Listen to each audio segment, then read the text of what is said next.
Il nous permet de voir les capacités du client, que ce soit en termes techniques et économiques, si ce qu'il demande, c'est réalisable par son équipe telle qu'elle est actuellement, ou s'il faut qu'il se renforce.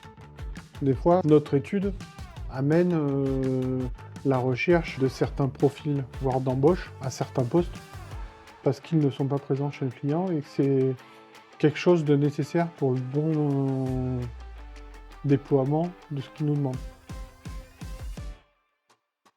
C'est un binôme qui réalise l'audit et le chiffrage, c'est pour ça que c'est une phase payante, parce que ça demande pas mal de ressources. En général, c'est fait en 15 jours à 2 personnes.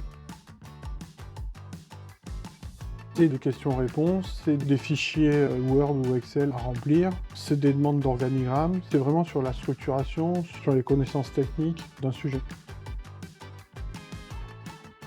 Et pour les nouveaux clients, bah, c'est une étape primordiale. Il y en a qui veulent pas, mais on ne répond pas à la demande. On s'est rendu compte que les exceptions qu'on a fait à la règle, on s'est toujours retrouvé avec des cahiers des charges à réécrire. La phase écriture cahier des charges audit, on s'est toujours retrouvé avec des choses à refaire. Oui, c'est une force et c'est notre méthode de travail. Après, soit elle est partagée, soit on n'est pas la bonne société.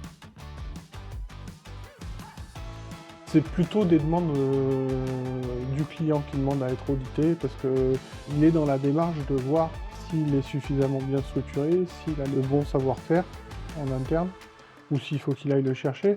Mais oui, ça fait partie du penser autrement de CKP, de dire on va le faire en même temps qu'on écrit le cahier des charges pour vous. C'est vraiment lui expliquer, l'accompagner.